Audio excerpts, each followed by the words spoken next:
2, 3, 4. Rev up your engines!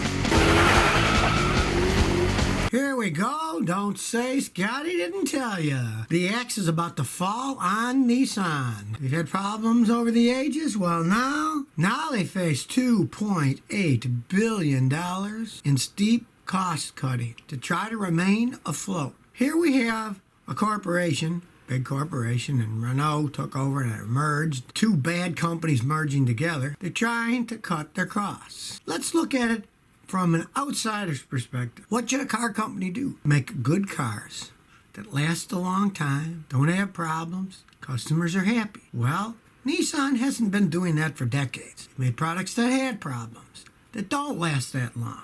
The old Datsuns, they lasted a really long time. The Nissans, no. They're doing this cost cutting, $2.8 billion or so. What does Scotty think? Scotty thinks, they're cutting costs. They already made bad vehicles. If they cut costs, guess what? They're probably going to make worse vehicles. The main reason they're failing is because they don't make good vehicles. Yes, they may fail. So, too bad. They don't make good vehicles, they should fail. That is supposed to be the point of capitalism. If somebody makes a good product, they succeed. If they don't, they fail. They can do all the cost cutting they want. But from my experience in the automotive world, when companies start cutting costs, they start cutting quality too. Absolutely start cutting quality. Decades ago, when Ford and GM were neck and neck in the United States for the most popular cars, right? And then GM did a study and found out that, people say that the quality of GM is 25% better than Ford. This was decades ago. So GM looked into it and found out that, they were spending 25% more making their cars, too. And maybe that's why they were 25% better. What did they think? Instead of let's keep doing that, they thought, hey, let's cut our costs by 25%. We're spending too much money building them. And guess what happened? They did. Their quality went down.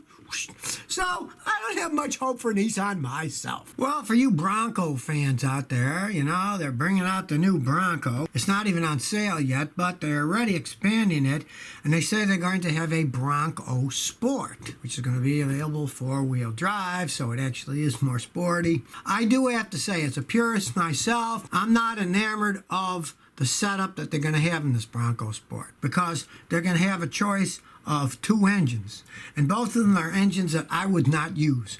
One is a 180 horsepower turbocharged engine. That's the base engine. I am not a fan of turbocharged engines, especially smaller ones. Baby's going to wear out faster. No ifs, ands, or buts. They're going to have an optional engine, which is going to be 250 horsepower. Again, that's only going to be a 2-liter 4-cylinder engine. I have customers with those 2-liter 4-cylinder engines in the Explorers that they have out now. And guess what? The turbocharged GDI ones, they are wearing out faster because that's too small of an engine for the size of the vehicle. Now, yes, the horsepower is fine, but the only way it gets that horsepower is by turbocharging and GDI fuel injection, which wears out faster. My customers with them that have high mileage now are starting to have problems with them. If they would have gotten a vehicle that wasn't turbocharged and wasn't GDI, odds are they wouldn't be having the problems. But on the other hand, let's say you take their standard one. If you took that turbocharger and GDI off it, the thing wouldn't get out of its own way and no one would buy it because it would be so slow. So you might think, it's zippy now. But wait, when it gets old, it won't be zippy and it's going to eat your wallet. If you're the type of person who keeps your cars well over 100,000 miles, not a good idea to buy one of these turbocharged little engines. Well, it looks like Cadillac is bucking a trend. And not in a particularly good way.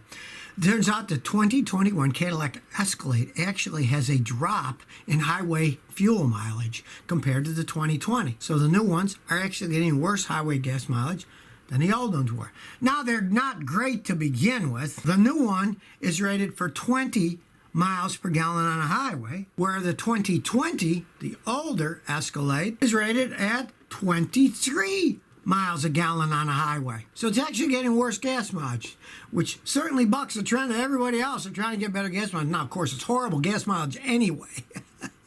And in the city, they get in the teens. I mean, these things are tremendous gas hogs. I guess maybe their theory was with this glut of oil, people aren't going to care about gas mileage for a while.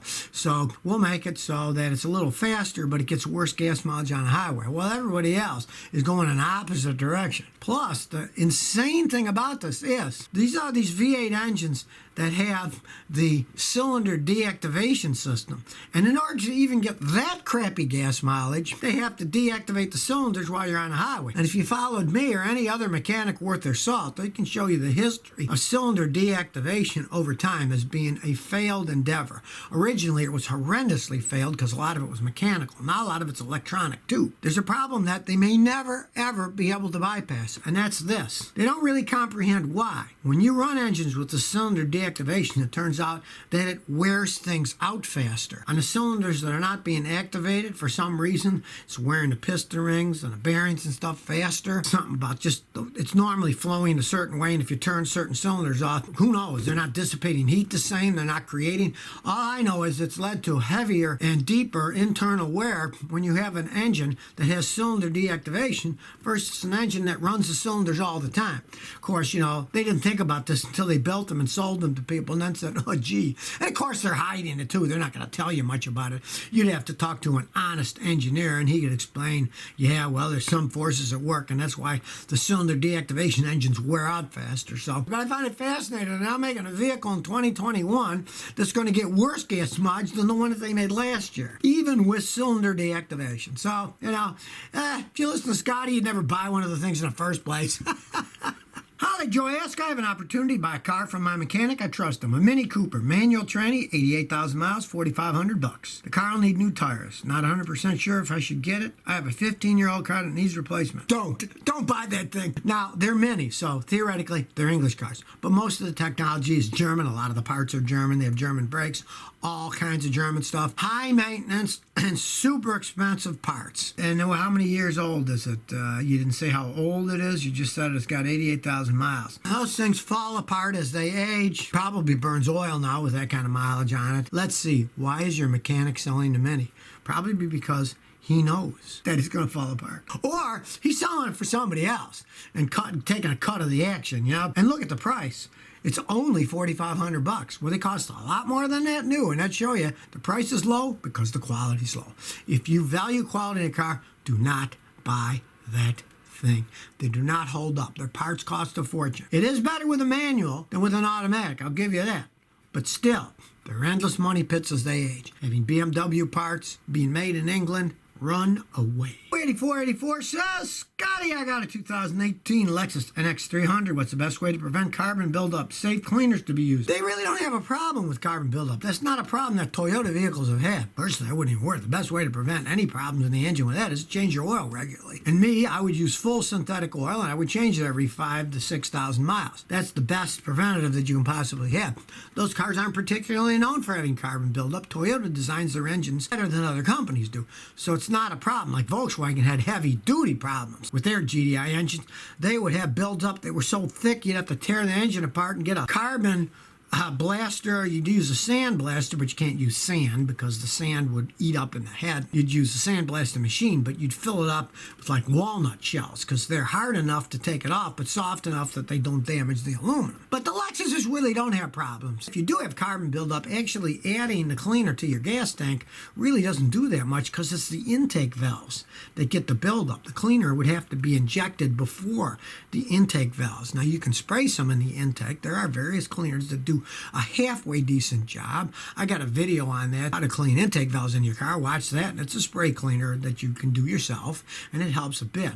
But if they're really built up, there are professional companies out there that make machines that cost thousands of dollars, that have computers that are set up and use various types of chemicals in a process that's very complex, run by the computer, and they actually work quite well. But, you know, you're going to pay somebody at least a couple $100 to run one of those machines because they cost thousands. The cleaner isn't cheap. So the best thing is to do what you do. Buy a car that doesn't have a problem with it in the first place and stay away from the Volkswagens. John Wiki says, Scotty, what's more reliable, a Ranger or Frontier with manual transmissions? All right. Well, you know, that's a very good comparison. That's not apples to oranges. That's apples to apples. They are both decent, smaller pickup trucks. It's kind of a toss-up there. there. They both can be reliable with manual transmissions because both of those companies, Ford and Nissan, the automatic transmissions are the weakest points and the standard transmissions are pretty bulletproof. Now, let's say you live out in the country or something, you're probably better off with the Ranger. Ford parts are easier and cheaper to get than the Frontier ones are. And they're both kind of equivalent in price too, so you can basically pick what you want depending on what you believe in. I mean, if you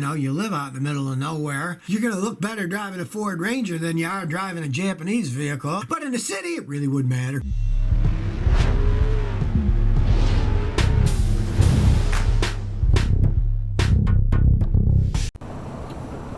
So if you never want to miss another one of my new car repair videos, remember to ring that bell.